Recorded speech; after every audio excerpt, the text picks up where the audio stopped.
নমস্কার বন্ধুরা, একটা নতুন সকালের একরাশ শুভেচ্ছা জানাচ্ছি সকলকে। আর আশা করছি এই গরমেও আপনারা ভালো আছেন, সুস্থ আছেন, নিজেদের খেয়াল রাখছেন। আজকে হলো বৃহস্পতিবার, এখন সকাল 7টা মতো বাজে। কিছুক্ষণ আগেই ঘুম থেকে উঠেছি আর এখন বারান্দায় এসেছি এই গাছগুলোতে একটু জল দেওয়ার জন্য। তো একটু বেশি করে জল দিলে গাছগুলো এতটাই তরতাজা হয়ে ওঠে, মনে হয় যেন গাছগুলো ভেতর থেকে খুব খুশি হচ্ছে। তো যাই হোক, বেশ কিছুদিন পরে ভিডিও দিচ্ছি। এই কদিন তো ভিডিও দিতেই পারিনি, কারণ মেয়ের পরীক্ষা ছিল, পড়াশোনার একটা চাপ ছিল। এতটাই ব্যস্ত ছিলাম যে আর সময় বের করে ভিডিও দেওয়া হয়নি। এখন মেয়ের পরীক্ষাও হয়ে গেছে আর সামার ভ্যাকেশনও শুরু হয়ে গেছে। তো সেই জন্য আর কোনো চাপ নেই, মেয়েরও ছুটি, হাজব্যান্ডেরও এখন ছুটি। তো সেই জন্য কোনো তাড়া নেই। তো সকালবেলা এখন সেই জন্য নিজের ইচ্ছে মতো একটু কাজকর্ম করে নিচ্ছি। তারপর প্রতিদিনের যেমন কাজকর্ম থাকে সেগুলো তো আছেই। তো সেই কাজকর্ম চলবে আর তার সঙ্গে তো আপনাদের সঙ্গে গল্প চলবেই প্রতিদিন, প্রতিটা ব্লগে যেমন চলে সেই রকমই আর কি। তো চলুন আজকের দিনটা শুরু করা যাক। তো ঘরে চলে এলাম আর পূর্ব দিকের এই জানলাটা খুলে দিচ্ছি। আর এই জানলাটা খুলে দিলেই সকালের আলো এসে ঘরের মধ্যে প্রবেশ করে আর আমার ভীষণ ভালো লাগে। সে গ্রীষ্মকাল হোক আর শীতকাল, সকালের সূর্যালোক ঘরে এসে প্রবেশ করলে আলাদা একটা এনার্জি যেন কাজ করে। তো এখন বিছানাগুলো একটু গুছিয়ে নিচ্ছি। যদিও এখানে শোয়া হয় না, তবুও প্রতিদিনকার অভ্যাসবশত, মানে প্রতিদিনের যে সমস্ত কাজকর্ম রয়েছে তার মধ্যে এটাও একটা। প্রত্যেকটা বিছানা একটু ভালো করে ঝেড়ে গুছিয়ে রাখি। তো মেয়ে যেহেতু ছোট, তো প্রতিটা ঘরেই প্রতিটা বিছানাতেই কখনো না কখনো খেলছে, কখনো পড়ছে, কখনো ছবি আঁকছে। তো এই সমস্ত করে, যার জন্য বিছানার চাদরটা একটু কুঁচকে যায়, এলোমেলো হয়ে যায়, জিনিসপত্র ছড়িয়ে ছিটিয়ে থাকে। তো সেই জন্য প্রতিদিনই সকালবেলা বিশেষ করে একবার করে বিছানাগুলো খুব ভালো করে ঝেড়ে বেড কভারটা একটু টান টান করে দিই। তো যেটা বলছিলাম, আজকে একটা বিষয় আপনাদের সঙ্গে আলোচনা করব। মেয়ের কথা যেহেতু প্রথমে বলছিলাম, ওর পরীক্ষা চলছিল যার জন্য ভিডিও দিতে পারিনি। তো বাচ্চাদের কথা বলতে গেলে সেই রকমই বাচ্চাদের বিষয় নিয়েই আজকে একটা কথা আপনাদের সঙ্গে আলোচনা করব। তো সেটা হলো, সন্তানকে আমরা সবসময় কোন কোন জিনিস থেকে দূরে রাখব। তো প্রথমেই যে দিকটা খেয়াল রাখতে হবে সেটা হলো মিথ্যা। শিশুদের মিথ্যা বলার অভ্যাস থেকে দূরে রাখতে হবে। অনেক ক্ষেত্রেই দেখা যায় যে কোনো বাচ্চা মিথ্যে বলার অভ্যাস রয়েছে। হয়তো সে তার বাবা মাকে ভীষণ ভয় পায়, হয়তো বাবা মা ভীষণ রাগী। তো তার যদি কোনো একটা সমস্যা হয় সেক্ষেত্রে দেখা যায় সে মিথ্যে বলছে। তো এই মিথ্যেটা বলছে হয়তো সে ভয় পাওয়ার কারণে, সে হয়তো বলতে চায় কিন্তু বলতে পারছে না। তো সেক্ষেত্রে যেটা করতে হবে, বাবা মাকে বন্ধুর মতো সন্তানের সঙ্গে মিশতে হবে, যাতে সে যদি কোনো সমস্যায় পড়ে বা যে কোনো কারণেই হোক, খুব সহজেই তার মনের যত কথা সবটা বাবা মায়ের সঙ্গে বলতে পারে। আর মিথ্যে বলা যে একেবারেই ভালো নয়, সেটা ছোট থেকেই তাকে বোঝাতে হবে। এই সমস্যার প্রথম থেকেই যত্ন না নিলে পরবর্তীতে বড় সমস্যা ও ঝামেলার কারণ হয়ে দাঁড়াতে পারে। তাই অভিভাবকদের উচিত শিশুদের এই অভ্যাস থেকে দূরে রাখার চেষ্টা করা। আজকে যেহেতু সকাল থেকে কোনো তাড়া নেই, মেয়েরও স্কুল নেই, হাজব্যান্ডেরও বেরোনো নেই, তাই সকাল থেকে নিজের ইচ্ছে মতো একটু কাজকর্ম করে নিতে পারছি। এই একটু গোছগাছ করে নেওয়া, প্রতিদিনের যেমন ডাস্টিং, ক্লিনিং একটু গোছানো থাকে, সেইগুলোই আর কি। আর এই কভারগুলোর উপরেও আমি একটুখানি করে মুছে নেই প্রতিদিন। আগে এটা করতাম না, আগে কভারগুলো একটু অপরিচ্ছন্ন হলে বা ময়লা হলে চেঞ্জ করে দিতাম। তো এখন এটা করি যে চেঞ্জ করার পরেও প্রতিদিনই একটা হালকা হালকা ধুলো পড়ে।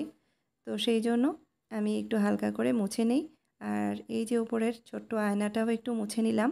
আর এখানে মেয়ের হাতে তৈরি, মানে ওর স্কুলের জন্য তৈরি করেছিল একটা পেনদানি, পেপার দিয়ে বানানো। তো স্কুল থেকে করতে দিয়েছিল, ও করেছিল, মানে ওর বাবা ওকে হেল্প করেছিল আর ও করেছিল। তো সেটা ওখানে রেখে দিলাম। ওর কোনো জিনিস, মানে ওর বানানো কোনো জিনিস যদি এভাবে সাজিয়ে রাখি, ও ভীষণ আনন্দ পায়। তো যে কদিন ওখানে রাখবো থাকবে, আবার যখন ওর ইচ্ছে হবে ওটা নিয়ে খেলতে পারে বা নিজেও গুছিয়ে রাখতে পারে। তো এরপরে চলে এলাম কিচেনে, রান্নাবান্না শুরু করে দিলাম। আর যেটা বলছিলাম আজকের বিষয়, তো সেকেন্ড যেটা বলবো, অলসতা। শিশুদেরকে শুরু থেকেই কঠোর পরিশ্রমের গুরুত্ব সম্পর্কে বলা এবং অনুপ্রাণিত করা উচিত। পরিশ্রমই যে সফলতার সবচেয়ে বড় অবদান সেটা ছোট থেকেই একটু একটু করে বোঝাতে হবে। আসলে বাচ্চাদের তো একসাথে অনেক কিছু বোঝানো যায় না, বা বড়রা যেভাবে বুঝতে পারে ভারী ভারী কথা, সেটা তো আর ছোটরা বুঝতে পারে না। তাই ওদের সাথে বন্ধুর মতো মিশতে হবে, গল্প করতে হবে, আর একটু একটু করে এই বিষয়গুলো ওদের মধ্যে আনতে হবে, ওদের বোঝাতে হবে। এটাও বোঝাতে হবে পরিশ্রমের কোনো বিকল্প নেই। কঠোর পরিশ্রমের মাধ্যমেই জীবনের বড় সাফল্য পাওয়া যায়। ওদের মতো করে ওরা যেভাবে বুঝতে পারবে ঠিক সেইভাবে চেষ্টা করতে হবে ওদের এই বিষয়গুলো, এই কথাগুলো বোঝানোর। তো এদিকে আমার রান্না চলছে একদিকে, আর একদিকে সকালের জলখাবারের প্রস্তুতি চলছে। তো সব কিছু একটু একটু করে একসঙ্গে করে নিই, যাতে পরে কষ্টটা কম হয়, কারণ যে প্রচণ্ড পরিমাণে গরম পড়ছে, তো সকালবেলা যত তাড়াতাড়ি রান্নাটা করে নেওয়া যায় ততই ভালো। আর এই যখন থেকে গরমটা বেশি পড়তে শুরু করেছে, আমি রান্নাও একেবারে কমিয়ে দিয়েছি। কারণ এই গরমে বেশি করে রান্না করলেও খাওয়া যায় না, আর বেশি করে রান্না করাও যায় না। কারণ বেশি করে রান্না করা মানেই অনেকক্ষণ রান্নাঘরে থাকা গরমের মধ্যে, যেটা সম্ভব নয়। আর এই গরমে একদমই হালকা খাওয়া উচিত।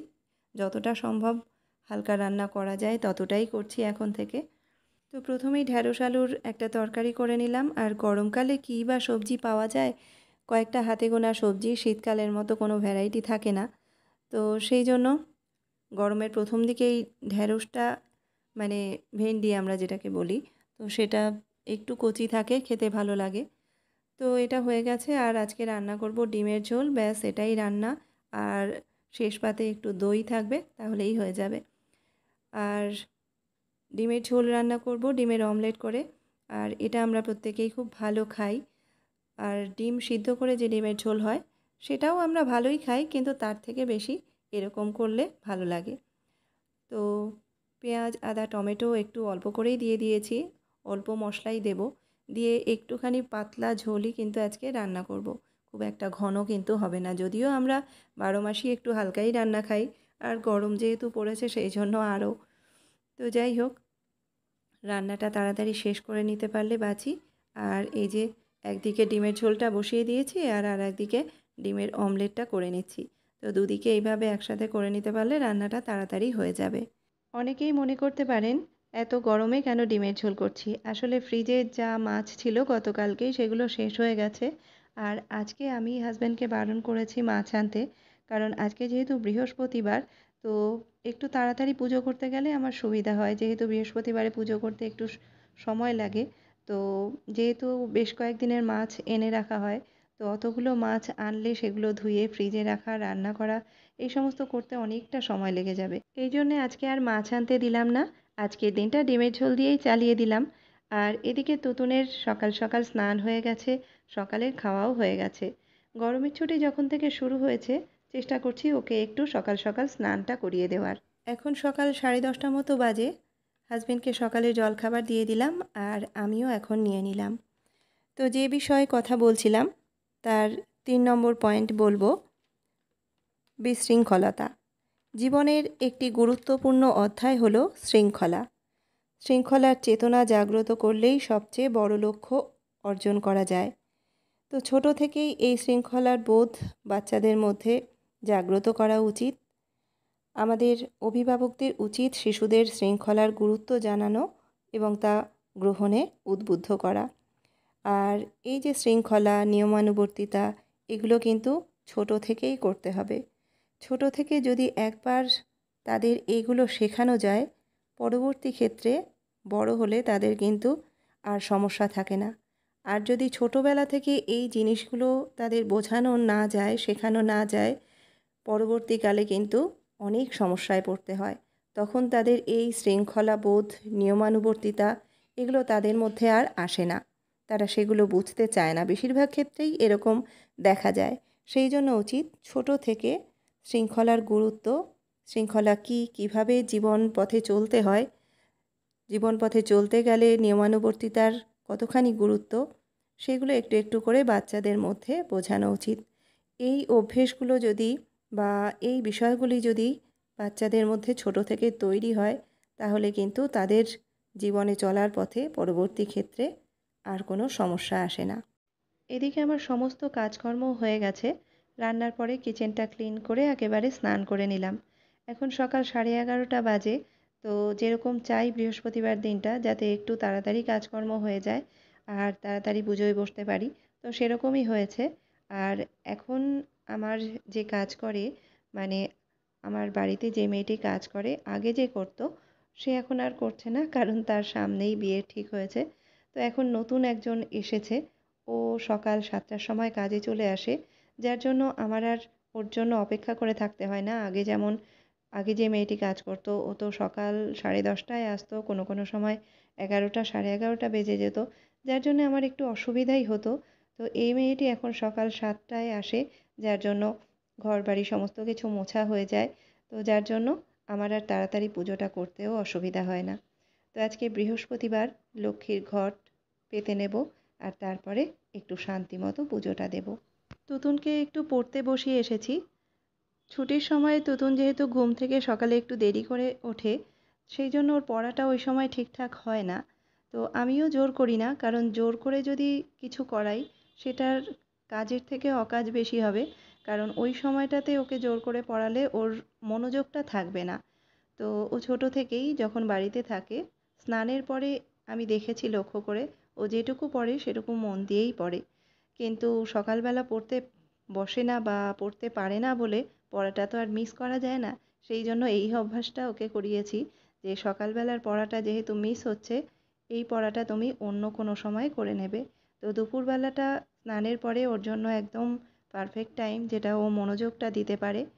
তো সেই জন্য এখন একটু পড়া করে নিচ্ছে আর ও ওর মতো ব্যস্ত আছে, আর আমিও এদিকে আমার পুজোটা সুন্দরভাবে করে নিতে পারলাম। তো আজকের ব্লগটা এই পর্যন্তই রাখলাম। আবার নতুন কোনো ব্লগ নিয়ে আসবো, নতুন কোনো বিষয় নিয়ে। আর আপনারা প্রত্যেকে ভালো থাকুন, সুস্থ থাকুন। এই গরমে নিজেদের এবং পরিবারের খেয়াল রাখুন।